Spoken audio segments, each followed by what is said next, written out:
की कपल राजा रघुवंशी और सोनम को मेघालय पुलिस 16 दिनों से तलाश कर रही थी, लेकिन राजा की लाश जैसे ही खाई में मिली वैसे ही लापता कपल की कहानी में ट्विस्ट आ गया, क्योंकि सोनम का पुलिस को कोई सुराग हाथ नहीं लगा था।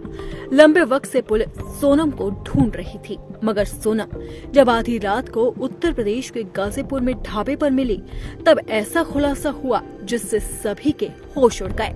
मेघालय पुलिस ने सोनम के मिलने के बाद उसे कातिल बता दिया। पुलिस के इस दावे से तमाम तरह के सवाल उठने लगे हैं। सवाल नंबर 1, सोनम ने क्या राजा का कत्ल किया है? सवाल नंबर 2, सोनम ने अपने ही पति की हत्या क्यों करवाई? सवाल नंबर 3, क्या सोनम का शादी से पहले कोई अफेयर था? सवाल नंबर 4, सोनम राजा से नहीं बल्कि राज से प्यार करती थी। सवाल नंबर 5, आखिरकार कौन है ये राज कुशवाहा? सवाल नंबर 6, क्या सोनम वाकई ही बेवफा है या फिर सोनम बेकसूर है? सोनम की शादी, फिर हनीमून, राजा का कत्ल, सोनम की सुपारी और सरेंडर के बाद ये सवाल लगातार राजा की मर्डर मिस्ट्री की गुत्थी को उलझा रहे हैं। हालांकि इन सवालों पर सोनम ने अभी तक चुप्पी नहीं तोड़ी है।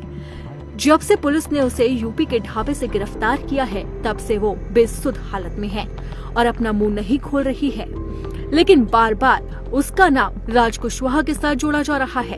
पुलिस सूत्रों के अनुसार राजा से शादी से पहले सोनम रघुवंशी का 5 साल छोटे कर्मचारी से प्रेम प्रसंग चल रहा था। सोनम के प्रेमी ने ही राजा की मौत की साजिश रची थी। अब सवाल है कि राज कुशवाहा आखिरकार है कौन? दरअसल सोनम और उसके परिवार का प्लाईवुड का व्यापार था। इसी दुकान में राज कुशवाहा नाम का कर्मचारी भी काम करता था। सोनम और राज का काफी लंबे समय से अफेयर चल रहा था। पुलिस ने बताया कि जब 11 मई को सोनम की शादी राजा रघुवंशी से हुई तो सोनम ने प्रेमी के साथ मिलकर शादी के 6 दिन बाद ही पति को मौत के घाट उतारने का पूरा प्लान तैयार कर लिया।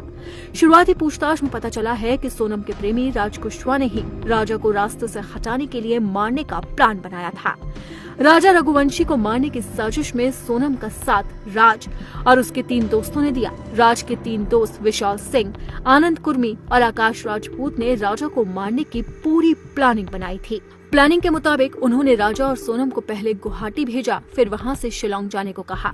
शिलांग पहुंचते ही राज के तीनों दोस्त भी शिलांग पहुंच गए। सोनम जानबूझकर राजा को डबल डेकर इलाके में ले गई, जहां राजा की हत्या कर दी गई। राजा की छिपाई गई लाश का मिलना ही जांच का टर्निंग पॉइंट था। उसके बाद शक की सीधी सुई सोनम पर घूम गई और पुलिस तेजी के साथ सोनम की तलाश करने लगी और आखिरकार सोनम मिली उत्तर प्रदेश के गाजीपुर के एक ढाबे पर और पुलिस ने उसे वहां से गिरफ्तार कर लिया। हालांकि गिरफ्तारी के बाद सोनम पूरी तरह से चुप है। अब देखना होगा कि पुलिस कब तक पूरी तरह से राजा की मर्डर मिस्ट्री को सुलझा पाती।